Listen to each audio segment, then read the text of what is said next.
pemenang akan mendapatkan hadiah trofi, uang pembinaan, dan piagam penghargaan.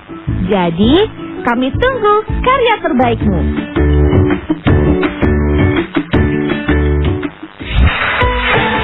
Kanal informasi dan inspirasi Pro 1.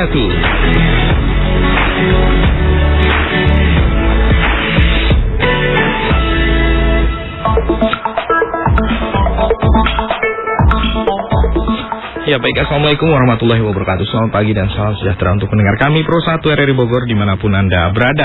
Dan pagi ini saya Fri Haryadi bersama dengan tamu-tamu yang sangat istimewa di studio Pro 1 RRI Bogor.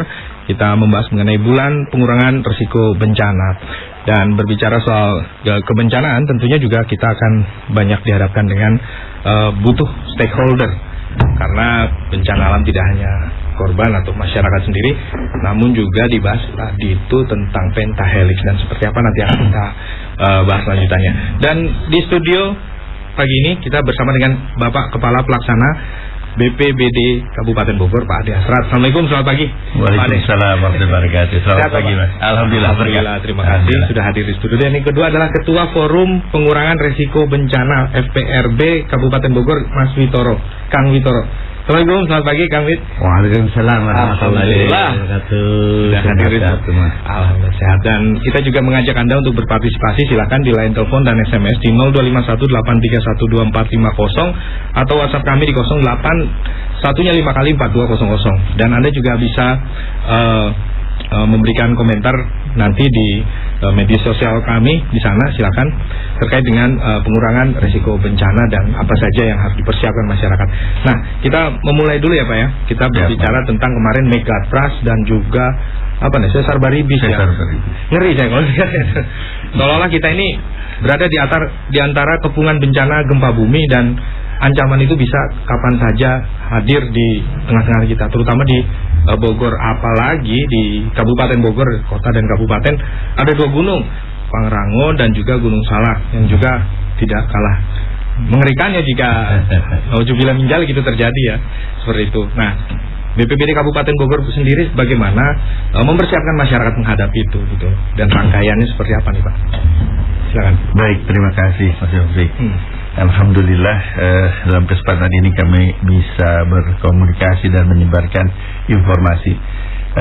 Bapak dan Ibu sekalian pemirsa, bahwa sungguh Kabupaten Bogor adalah kabupaten yang memiliki potensi yang cukup besar, termasuk juga potensi bencana. Memang kita memiliki beberapa potensi bencana dan di Jawa Barat barangkali Kabupaten Bogor termasuk kabupaten yang tertinggi dalam urusan bencana. Di tahun 2023 aja itu ada 2163 kejadian dari 8 jenis bencana, yaitu seperti tanah longsor, angin puting, angin kencang, kemudian ada tanah longsor, banjir dan sebagainya, termasuk kekeringan. Di tahun ini sampai dengan hari ini kita sudah mengalami hampir 1025 kejadian. 1125 kejadian, mohon maaf. 1125 kejadian. Nambah 100 ini. Ya, seperti itu. Karena kemarin saja itu ada angin kencang kemarin sore, ya 2 hari yang lalu, itu terjadi di 9 kecamatan dan terjadi di 18 titik. Artinya apa? Memang perlu kita melakukan kesiapsiagaan di masyarakat, karena Kabupaten Bogor memiliki potensi yang cukup besar dalam soal ancaman bencana. Kemudian kita bicara bagaimana kita harus mempersiapkan masyarakat. Ini tugas berat memang, yang tidak bisa ditanggung oleh pemerintah saja, baik itu BPBD maupun OPD lainnya, tetapi juga memang harus secara bersama-sama dengan stakeholder yang ada. Kalau sekarang itu tadi sudah disebut pentahelix. Iya. Pentahelix itu penta itu 6 ya Pak? 5. Oh, bukan panca ya? Bukan. Penta 5. Jadi pentahelix. Pentahelix itu adalah sebuah SOP penanggulangan atau mitigasi bencana yang dilakukan oleh pemerintah, bekerja sama dengan masyarakat atau kelompok masyarakat, bekerja sama dengan dunia usaha, bekerja sama dengan akademisi, dan terakhir ya seperti sekarang dengan media sosial atau media massa. Seperti itu. Nah, dari Pak Kalak kita mau tanya juga nih dari teman-teman dari PRB nih, pengurangan resiko bencana. Kemarin acaranya hari Minggu ya? Iya. Sabtu dan Minggu ya. Itu luar biasa. Jadi banyak pihak yang dilibatkan di sana, termasuk swasta ya, masyarakat sipil juga. Nah, Mas ngelihat di Kabupaten Bogor, apakah sudah semuanya sadar akan bencana dan siap untuk selamat gitu menghadapi ancaman-ancaman tadi itu? Oke. Nah, itu merupakan PR kita bersama ya.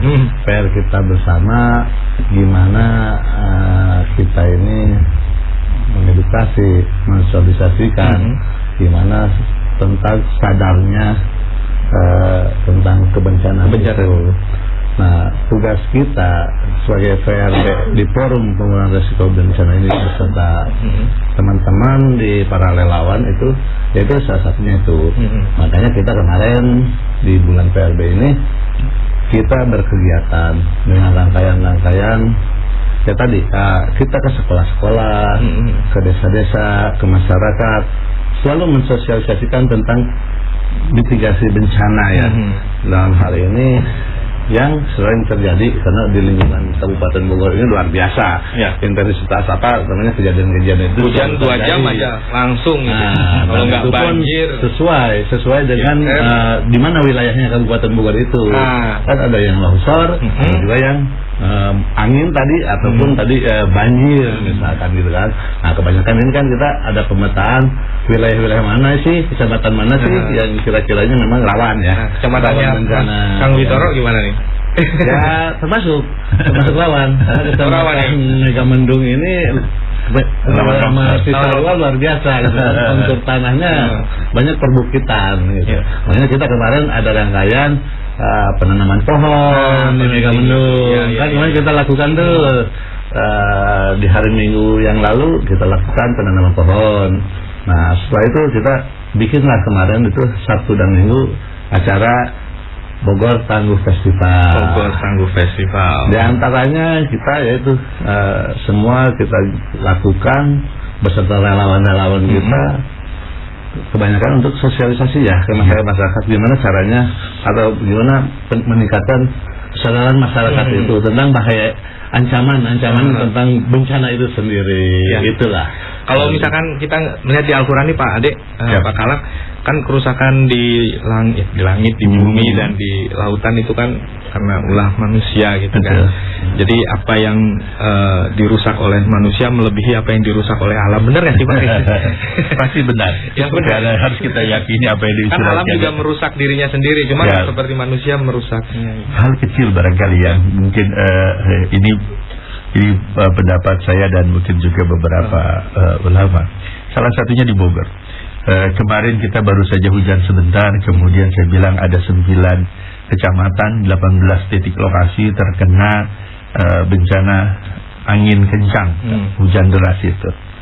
Nah, padahal katanya di Al-Quran kan disebutkan, hadis Rasul juga jelas menyebutkan bahwa hujan itu keberkahan. Dan berdoa pada saat hujan merupakan saat yang diijabah.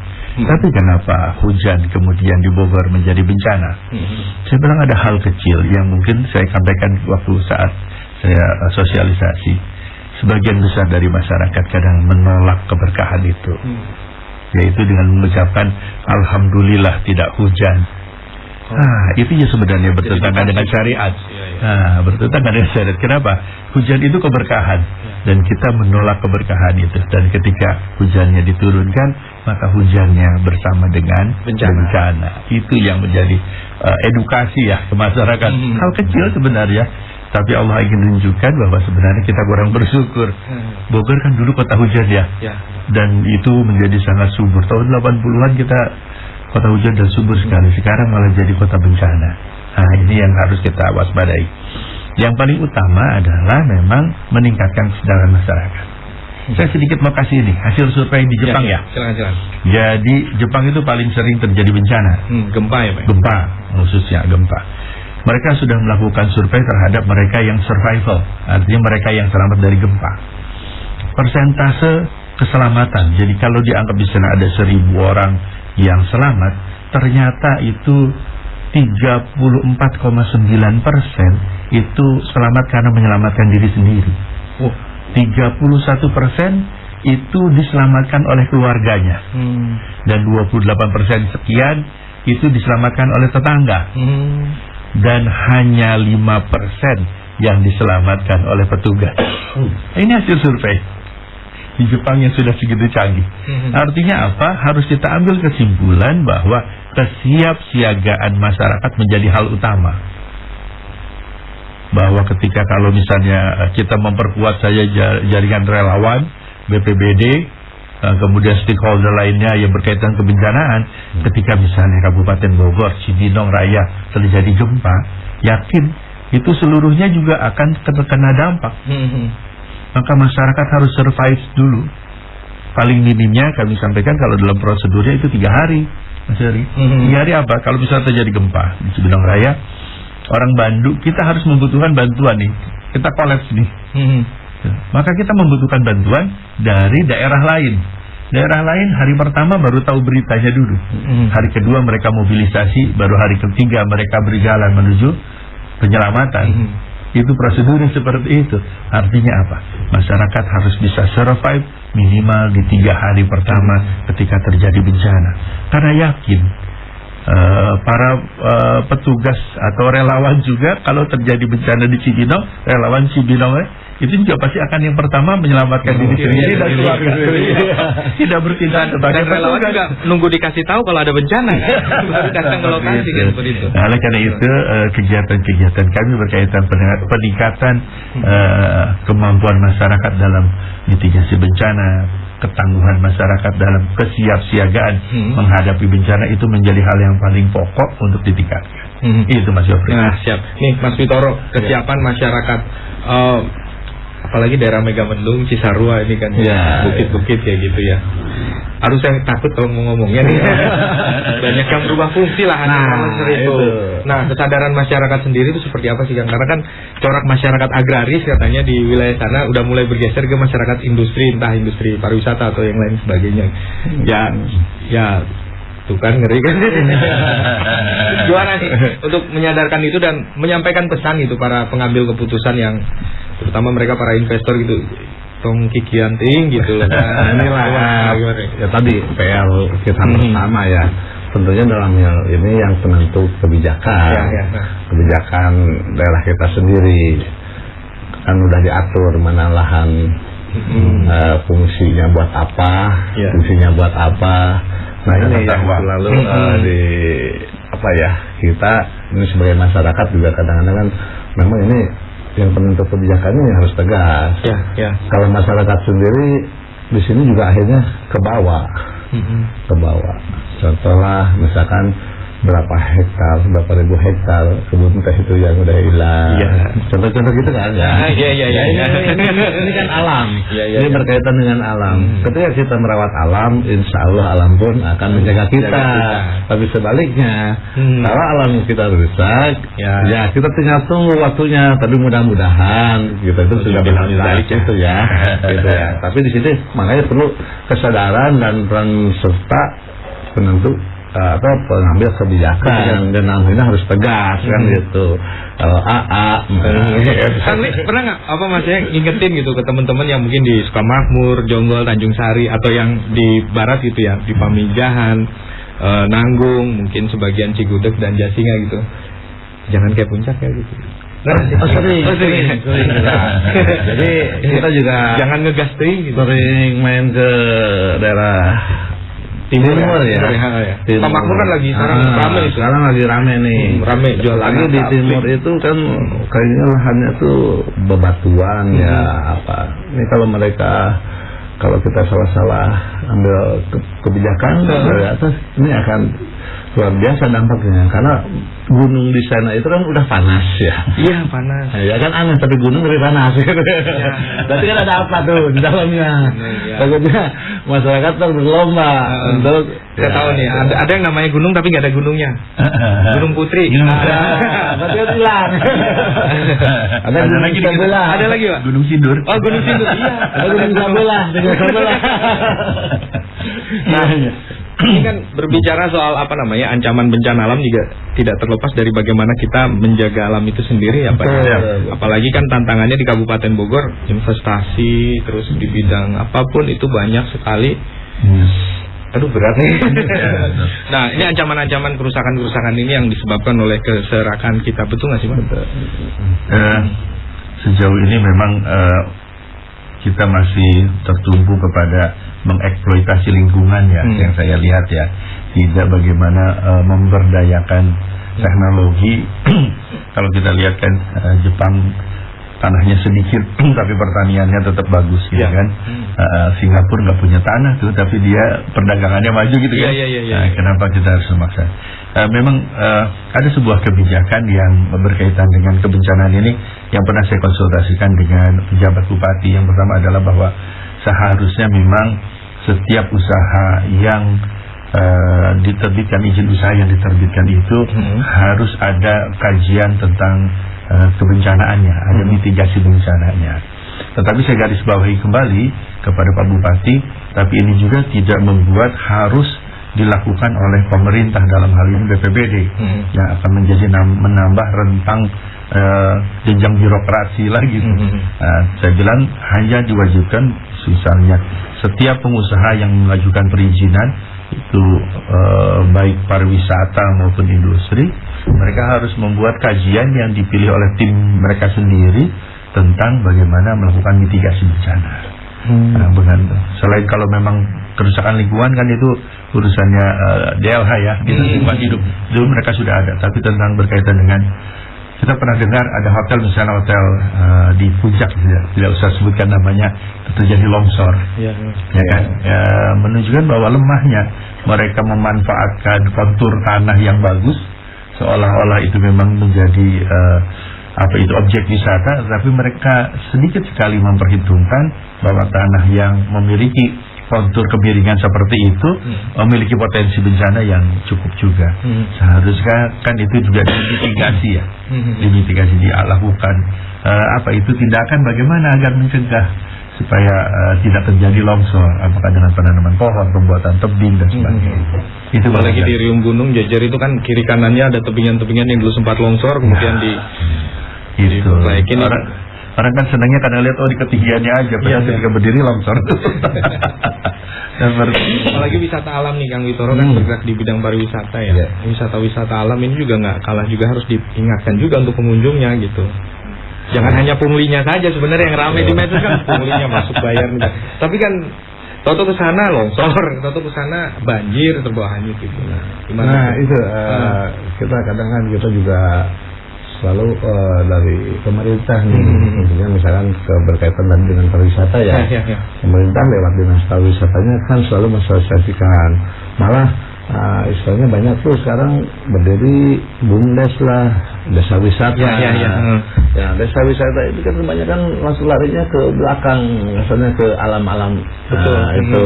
Nah di situ juga kan perlu kerjasama bareng-bareng, duduk bareng.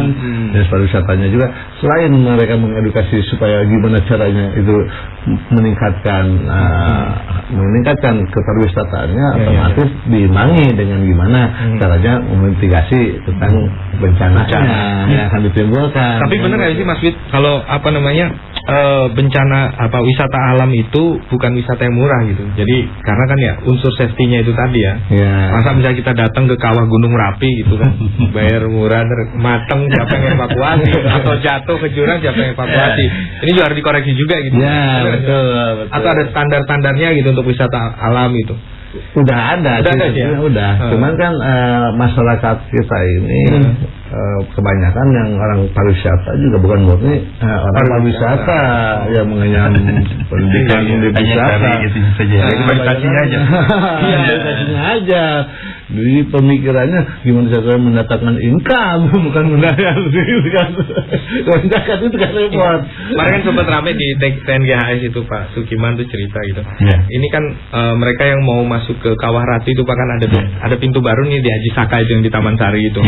Dia cerita di Haji Saka mungkin jaraknya lebih dekat, tapi kan lebih terjal gitu. Kalau ada bagian yang dia naiknya tuh hanya dengan satu tali, itu naik ke atas. Kalau dia jatuh terus evakuasi siapa yang mau nolong gitu kan. Itu juga harus dipersiapkan lagi gitu. Karena kan gini beda kewenangan ya Pak ya. Mungkin Taman Nasional dengan pemerintah daerah dengan masyarakat gitu loh untuk tata kelolanya kayak gitu. Ya. Jadi ketika sudah masuk sini, bukan saya gitu. Yang mana? Padahal kan kalau celaka mah nggak ngelihat tempat dan waktu kan. Ya. Jadi enggak berkaitan dengan penyelamatan dan rescue ya. Itu walaupun menjadi tugas kami dengan Damkar ya.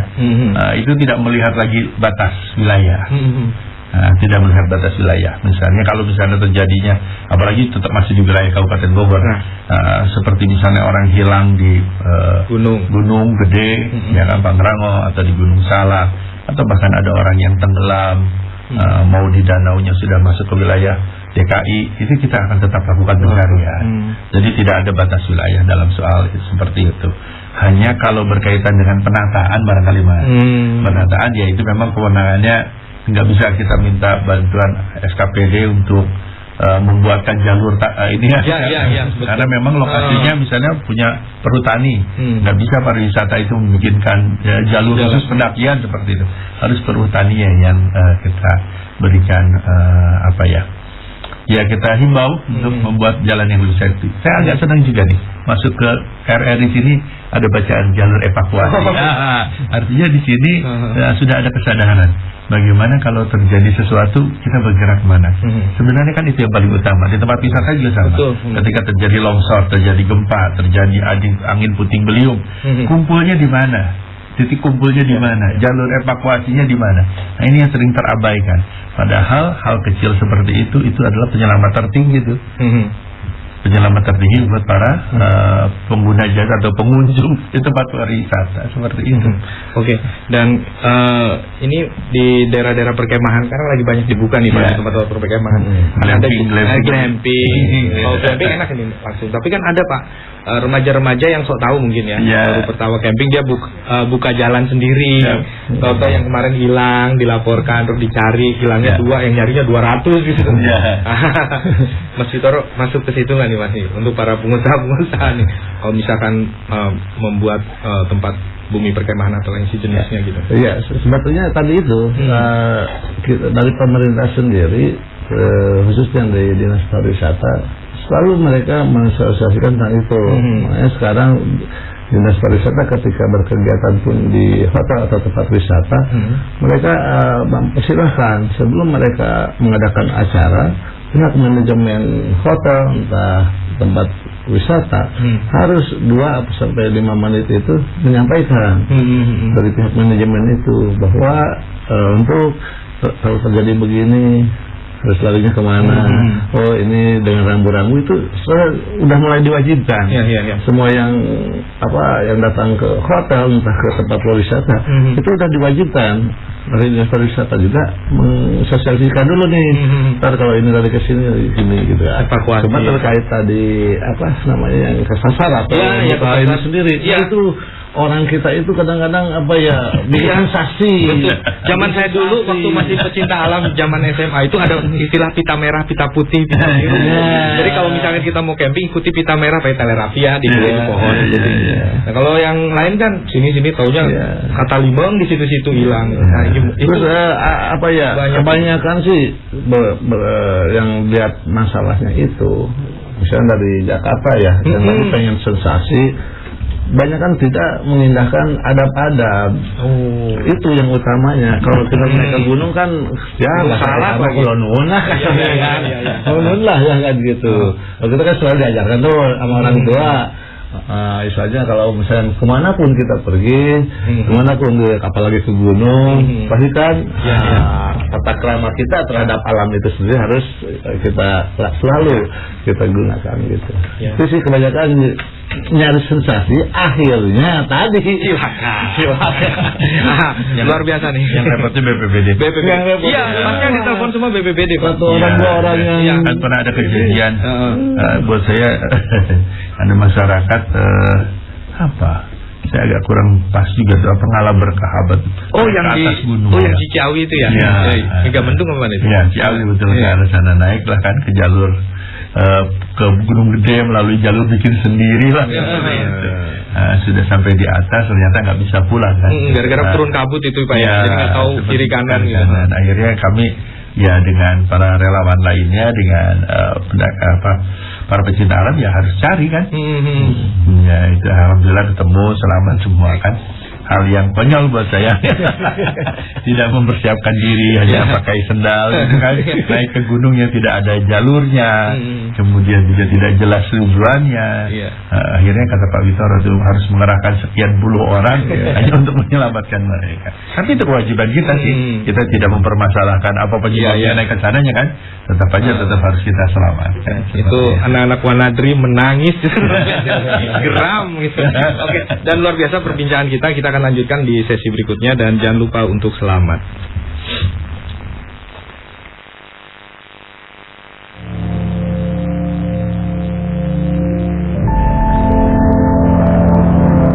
Tahukah Anda bahwa satu pohon menghasilkan 1,2 kg oksigen sehari? Sementara satu orang manusia membutuhkan 0,5 kg oksigen sehari. Berarti dengan menanam satu pohon sama dengan menghidupi 2 orang manusia. Dan menebang satu pohon sama dengan membunuh 2 orang manusia. Mari menanam untuk bumi yang lebih baik. Kita jaga alam, alam jaga kita. Yang kok KTP kamu masih single sih? Kita kan udah 1 tahun nikah. Ganti ah. Ganti. Kan udah seumur hidup. Gimana ini? Ih, mau mandi, air kecil, keruh lagi. Harus ngadu kemana nih?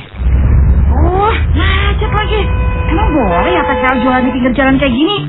Daripada hanya mengeluh, sampaikan keluhan Anda di Halo RRI. Anda bisa mengirimkan voice note atau rekaman suara melalui WhatsApp Pro 1 dengan nomor 08105x4200, pesan melalui live chat aplikasi RRI Digital, dan media sosial Instagram @RRI Pro 1 Bogor. Halo RRI dilaksanakan setiap hari Senin dan Jumat pukul 9 sampai dengan pukul 10 waktu Indonesia Barat. Untuk Anda yang sudah mengirimkan keluhan, aduan, atau pertanyaan, jangan sampai terlewatkan program Halo RRI.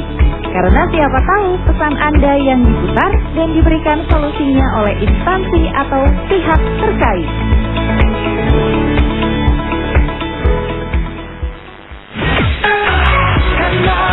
Informasi dan inspirasi Pro 1. Ya baik saudara pendengar, masih bersama saya Yofri Haryadi dan 2 narasumber di studio. Ada Pak Kepala Pelaksana BPBD Kabupaten Bogor Pak Ade Hasrat, dan juga Ketua Forum Pengurangan Risiko Bencana FPRB Kabupaten Bogor Kang Witoro. Dan dengan topik kita pagi ini bulan pengurangan risiko bencana. Nah, di sesi pertama tadi kita membahas tentang bencana secara umum, dan di sesi kedua ini kita akan membahas mengenai yang lebih spesifik ini, soal gempa bumi. Dan gempa bumi ini bukan hal baru di Kabupaten Bogor ya, apalagi di wilayah barat beberapa kali sempat terjadi di Pamijahan ya. Cimayang, kemudian juga dampak gempa yang terjadi di Banten juga Bogor kena, di Sukabumi juga Bogor kena. Nah, Pak, ini megatrust itu sedahsyat apa kalau terjadi gitu loh Pak? Apa seperti tsunami di Aceh? Apa yang ngeri-ngeri itu yang di Thailand di seperti itu? Saya gitu. Kena. Siap. Baik. Sebenarnya megatrust ini sudah ada sejak zaman dahulu. Bahkan mungkin Pulau Sumatera, Pulau Jawa juga terbentuk dari megatrust ini. Apa megatrust itu? Adalah patahan bumi kan sebenarnya, yang membuat ini bumi bergerak kan, seperti itu. Memang kalau kita bicara tentang potensi gempa bumi, bahkan di Jawa Barat sendiri ini ada banyak ya potensi gempa bumi.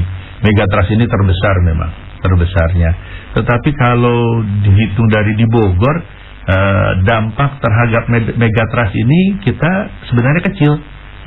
Kecil ya, karena jaraknya cukup jauh. Nah, jadi megatrust ini kan ada dari sejak ujung Pulau Sumatera dari Aceh, kemudian berada di Indonesia, Selat Sunda, terus melingkar sampai akhirnya ke Maluku kan, seperti itu.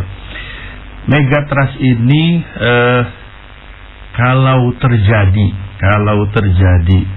secara serentak, kan ini ada beberapa segmen, dia itu bergerak secara bersamaan, maka itu misalnya yang segmen Selat Sunda dengan segmen yang ada di Jawa Barat, di daerah Pelabuhan Ratu, Pangandaran, itu bergerak, maka diperkirakan akan mencapai 8 magnitudo perkiraannya, dan bisa membuat tsunami yang cukup tinggi, bisa diperkirakan, diskenariokan itu 30 meter tingginya.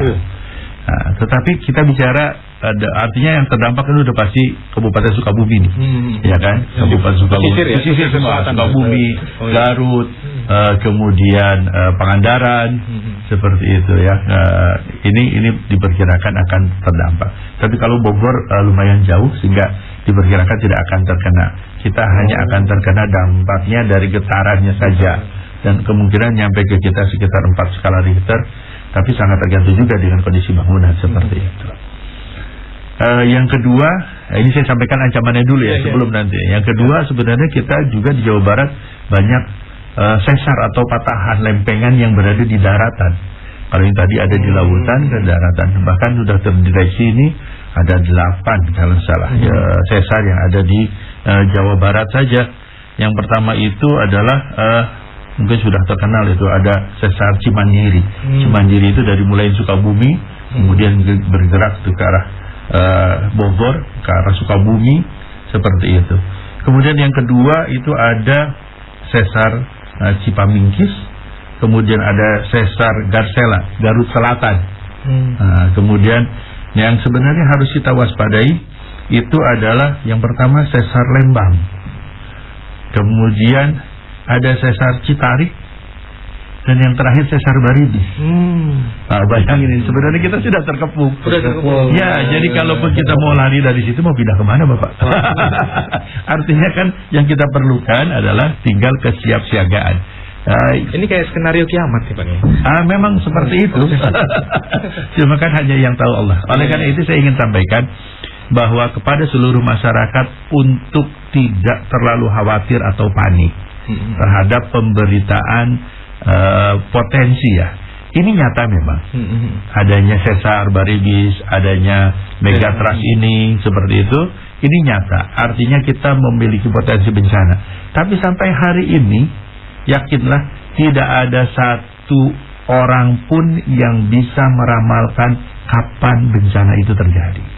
Dan tidak ada satu alat pun yang paling canggih di dunia ini yang bisa memprediksi kapan gempa itu terjadi. Artinya, kalau yang seismograf itu hanya apa? Hanya mencatat kalau sudah kejadian. Kalau sudah kejadian. Kalau sudah kejadian ada getaran baru dia mencatat ya, seperti itu. Yang bisa kita prediksi sebenarnya hanya tsunami. Even itu Mbak Dukun nggak bisa. Nggak bisa. Itu bullshit ya. Seperti itu. Artinya yang perlu kita tingkatkan adalah bagaimana kesiapsiagaan masyarakat menghadapi apabila terjadi bencana. Misalnya, ini memang tugas kita bersama, termasuk pemerintah paling utama, menentukan di mana kalau terjadi gempa bumi titik evakuasinya, ya kan?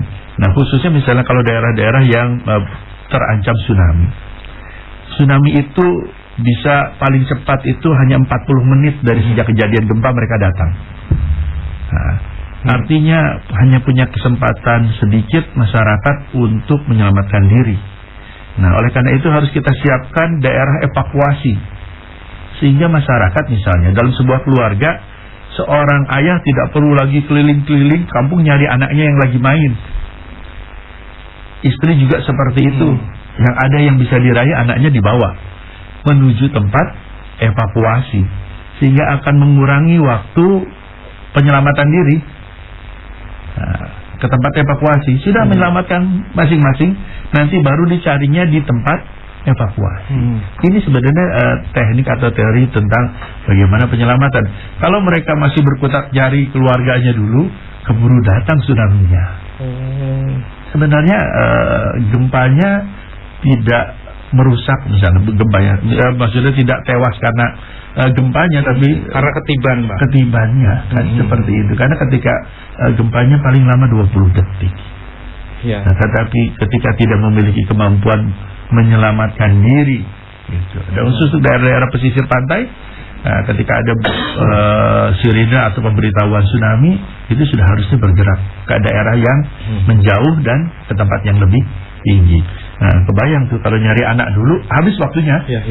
Tapi kalau kecuali anak-anak bayi yang balita seperti harus kita bawa. Tapi kalau misalnya anaknya yang remaja itu, udah semua harus tahu. Oh, titik evakuasi nanti berkumpulnya di sana.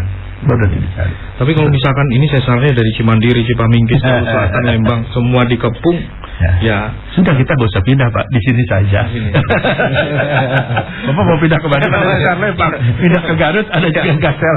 Jadi sebenarnya di Bogor ini ngeri-ngeri sedap mungkin ya? Ya, seperti itu. Sebenarnya tahun 1834 kita pernah terjadi gempa. Bahkan kata kabarnya itu Istana Bogor juga sempat ada terjadi keruntuhan seperti itu. Ada siklusnya katanya sampai berapa ratus tahun atau 10 puluhan? Ya, tiap-tiap sesar itu berbeda berdasarkan penelitian. Ada siklusnya memang. Setelah rata 200 tahunan. Seperti misalnya Sesar Baribis. Waduh, kalau 200 tahun ini 2034 Pak. Waduh, ya. Mas gimana Mas? Makin deket ya. Imam Mahdi udah turun loh nih. Ya. Ada penelitian lagi sekarang. Jadi kalau BMKG itu baru memasukkan datanya itu segmen yang agak di timur itu Cirebon 1, Cirebon 2 untuk Baribis. Tapi Yayasan Skala sudah mendetek, sudah dilakukan survei dan akan nanti bulan November ini dirilis. Itu dari mulai Tangerang masuk ke Jakarta Selatan itu sesar Baribis ya. Kemudian ke arah Depok, ke Bekasi, terus ke Purwakarta. Bogor dilewatin ya. Ya, Bogor ya. Jadi dari Depok. Jadi kalau Cibinong itu lumayan tuh. Perbatasannya. Nah, itu. Jadi dan Bogor ini sesar aktif ya. Bogor tuh takutnya Gunung Salak aja nih Pak. Sebenarnya enggak juga tuh. Enggak juga ya? Iya. Nambah lagi sekarang ada itu kawah juga bertambah satu. Jadi kita ada vulkanik, ada tektonik kan. Iya. Nah, sesar ini kita bilang tektonik ya. Nah, kalau vulkanik yang gunung. Kan gunung kita punya dua kawah yang sudah namanya itu Salak sama Gunung Gede. Ya kan? Tapi ternyata ada tambah satu lagi tuh, Lorbakti di Pamijahan. Sudah ketemu kawahnya. Waduh. Jadi mungkin sejenis danau, tapi danau sebenarnya vulkan itunya ya. Ya, tapi kita berdoa aja, kata Allah kan sebenarnya tidak akan diturunkan azab kecuali karena perbuatan tangan manusia. Ya, kan, kalau kata Pak Aher, daerah yang potensi bencana tinggi itu tanahnya subur gitu. Ya. Jadi Allah tuh memberikan keberkahan sekaligus memberikan ancaman gitu. Dia bersyukur atau tidak gitu. Jadi masalahnya kan orang bersyukur ya. Enggak, ini saya masih kepikiran 2034 nih Pak nih. Sementara 2045 ini kan kita Indonesia emas nih Pak. Makanya mungkin salah satunya Jakarta pindah ke IKN barangkali itu. Ini.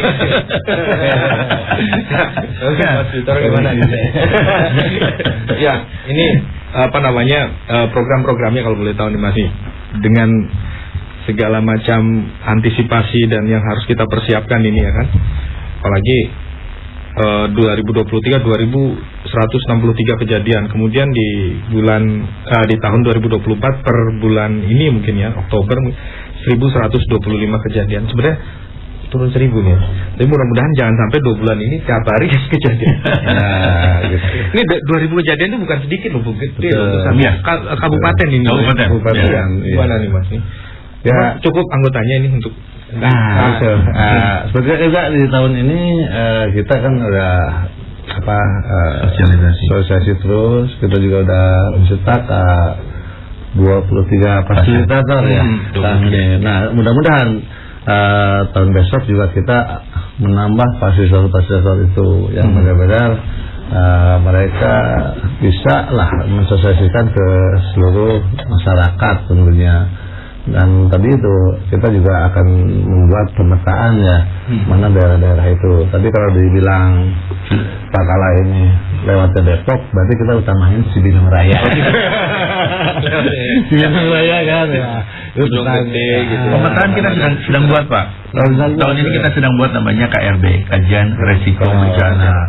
Jadi kita petakan tuh. Kalau dulu kan petanya hanya berdasarkan empiris. Jadi sebenarnya ada 40 kecamatan, 24 itu rawan bencana. 24 kecamatan. Ya, 24 kecamatan itu rawan bencana. Mudah-mudahan nggak nambah ya. Walaupun yang kecamatan lain juga suka terjadi bencana juga, walaupun intensitasnya kecil. Kita sedang bikin itu namanya kajian resiko bencana. Kita petakan secara keseluruhan. Fokusnya di gempa nih apa ya berarti? Enggak, kalau itu keseluruhan. Jadi seluruh potensi yang 8 kejadian termasuk bahkan walaupun agak sedikit itu kebakaran hutan dan lahan, itu tetap kita petakan. Karena misalnya di Gunung Putri sering terjadi kebakaran lahan, tempat penimbunan sampah masyarakat yang itu kebakaran.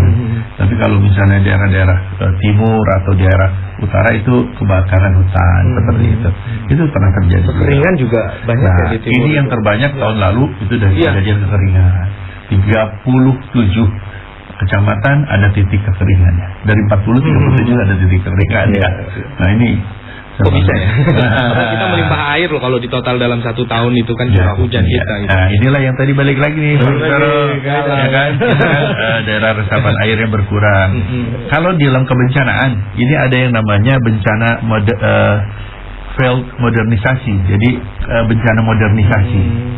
Nah, apa itu? Salah satunya yang paling kita penggunaan plastik. Itu kan kita anggap modern, tapi sekarang menjadi bencana alam tuh kan. Di mana-mana polusi terhadap sampah plastik, limbah plastik tinggi. Terjadi juga modernisasi di daerah puncak nih, termasuk Pak Witoro nih. Ya, seluruh jalannya sudah dibeton, dicor. Nah, di aspal, seluruh saluran air sudah tidak nemu lagi yang masih tanah, tapi semuanya sudah di pipa atau di beton. Nah, kemudian tutupan coverage areanya sudah makin bertambah sehingga resapannya menurun. Akhirnya seluruh air hujan yang turun di puncak itu menjadi air runoff yang langsung masuk ke saluran air, langsung masuk ke sungai. Akhirnya tingkat penyerapan air di tanah di sana makin berkurang. Dan akhirnya debit air yang ke sungai makin bertambah, akhirnya menjadi kebanjiran di daerah dari mulai Gunung Putri sampai yang urusan Jakarta. Ini mungkin ya dibikin Waduk Jawi Sukamti. Kemudian yang nanti itu Cibeet ya, Cijurai Cibeet. Ya betul. Untuk wilayah sana dari wilayah Cianjur sana, kalau kita nanti gedung. Itu sebenarnya bencana karena modernisasi itu. Gagal modernisasi. Jangan kita sudah memperhitungkan itu, akhirnya terjadilah penambahan dulu. Yang lucunya mungkin banyak pemirsa juga yang nggak akan percaya, ada di daerah puncak yang baru 2 minggu tidak hujan kekeringan, namanya Cikopo. 2 minggu tidak hujan saja mereka sudah mulai teriak ke BPBD minta dikirimkan bantuan air bersih. Bayangin puncak loh Pak Wisnu. Yang dulu kan air. Artinya ada bagian tertentu. Jadi karena mungkin juga sejak dari dulu wilayah tersebut memang kekurangan air, tapi karena populasinya nggak banyak, sekarang terdesak. Akhirnya wilayah yang tidak bagus untuk persediaan air pun dihuni oleh masyarakat. Bayangkan di puncak kita akan mendengar ada warga masyarakat kurang air, padahal pabrik air ada banyak di Cijeruk, Cigombong ya, Caringin situ loh. Dan kita kan dulu terkesan kalau puncak itu di pinggir jalan itu air mengalir dengan deras. Iya. Fenomenanya seperti itu. Ini artinya butuh peningkatan kesejahteraan masyarakat, bukan tugas pemerintah saja, bukan tugas PRB saja, tetapi seluruh stakeholder. Yang tadi saya bilang pentahelik kita kembalinya. Pak, ini perusahaan air yang ternama itu yang ada di sini, ini nggak sih? Mudah-mudahan dengar. Punya kontribusi nggak sih? Buat ini, Mas Witoro gimana Mas? Pernah nggak ketok itu pintu? Hei kamu, aku gitu. Keringan di puncak nih. Kayak gitu kan. Gara-gara kamu ini. Kayak gitu kan. Ya tadi itu kepentingannya kan berbeda. Berbeda. Sementara kita masyarakat menginginkan air bersih itu tetap melimpah, tetap itu. Sementara masyarakatnya sendiri kesadaran ke sana juga tidak paham, kan gitu. Tadi tutupan lah. Kalau dulu kan KDB ya diatur, gitu kan. Kalau sekarang KDB kan berubah-berubah, kan gitu. Beda-beda. Inilah aturan itu kadang-kadang. Ada omnibus law tabrak lah. Kita juga. Ya. Gitu, di puncak sendirilah. Ini yang kita khawatirkan. Misalkan dulu itu sumber mata air itu misalkan ada di Telaga Warna ya. Biar gimana tuh Telaga Warna lah yang menyuplai. Orang menyusut kemana-mana. Kalau udah menyusut kan kita ngeri. Dulu kata orang tua kita, jaga itu telaga warna, yang telaga warna tumpah. Kalau telaga tumpah selesai bawah. Nah, tapi sekarang kan telaga warnanya susut. Oh iya. Nah, itu yang bahaya. Dan itu dampaknya jadi kering. Bebas dari banjir tapi tidak aman dari kehausan ya. Lagi ya, ini kan kesalahan Makassar sendiri tadi kita makanya mengedukasi, menyesuaikan. Yuk, coba walaupun kita menanam pohon, kita bukan masalah menanam pohonnya. Gimana masyarakat itu suka ke bawah sama-sama. Pentingnya tadi kita menjaga lingkungan itu. Kan pohon itu bisa menampung air juga ya. Betul. Sekarang dulu kan setiap jalan banyak rumpun bambu, kan terkenal ke rumpun bambu. Itu pasti cadangan airnya kuat kan gitu. Sekarang susah nyari rumpun bambu itu yang benar-benar rumpun bambu gitu kan. Karena ya tadi edukasinya kurang juga. Nah, ini tugas kita. Ya, tantangannya lagi kan nanti banyak rumah gitu. bertingkat juga ini jadi tantangan. Apalagi kalau dikaitkan dengan gempa ini Pak ya. Ya. Evakuasinya susah kan dari lantai 20 gitu. Terjun payung dia. Mas Jitor udah ngajarin anggotanya terjun payung. Jadi memang begini, kita membagi segmennya. Jadi para relawan juga memang ada yang sudah terlatih. Tetapi memang ada aturan dari BNPB-nya dan Undang-Undang Penyelamatan bahwa setiap yang melakukan penyelamatan harus memiliki sudah tersertifikasi. Ya, jadi kami dari BPBD alhamdulillah saat ini baru memiliki 112 orang TRC tim reaksi cepat yang sudah tersertifikasi dari Basarnas. Jadi kalau petugas yang untuk penyelamatan yang beresiko, nah itu harus diserahkan ke petugas tuh. Jangan Pak Windoro. Tapi kalau sudah evakuasi, untuk evakuasi mendorong masyarakat bergerak, kemudian membuat dapur umum, itu seperti. Tapi kalau evakuasi yang ada beresiko seperti itu memang harus ada yang petugas yang bersertifikat. Seperti itu. Beritahu punya sertifikat, banyak sertifikat yang juga wajib gitu. Ada sertifikat tanah ya. Sertifikat rescue tadi ya. Sertifikat rescue. Kita lah. Karena ke depan kan tren bangunan. Ya. Jadi memang juga ini saya sampaikan seperti yang kemarin juga dari BMKG sampaikan. Sangat tergantung kontur tanah juga atau kondisi tanah. Jadi ada tanah keras, ada tanah yang tidak yang lembek ya atau bahkan labil. Jadi walaupun bangunannya kokoh itu tahan gempa, tapi kalau tanahnya di bawahnya labil itu percuma. Tetap akan walaupun gempanya skalanya cuma 4 pasti juga akan terdampak. Seperti itu. Jadi memang harus disesuaikan dengan kondisi lahannya juga. Kejadian kemarin terakhir yang di Bandung ya, itu disampaikan gempanya hanya 4 skala Richter, ada 2 rumah yang bersebelahan hampir sama, yang satu roboh total, yang satu masih tetap utuh seperti itu, hanya kerusakan sedikit. Begitu dicek ternyata memang kondisi tanahnya berbeda. Nah ini memang ada daerah yang tadi kita bilang di 24 kecamatan itu dari 40 itu. Nah itu salah satu yang harus diwaspadai, termasuk di wilayah Bapak di Megamendung dan Cisarua. Jadi juga harus diwaspadai juga ya untuk para mereka pengembang-pengembang dan investor-investor. Hati-hati Kabupaten Bogor ini rawan bencana dan tidak terasa waktu kita sudah habis Bapak-bapak. Dan kita ingin mendengarkan kalimat penutup nih Pak nih di bulan pengurangan risiko bencana ini Pak. Silakan nih Pak Adi. Pada seluruh pemirsa sekalian, bahwasanya bencana tidak bisa kita hindari, tetapi resiko bisa kita kurangi.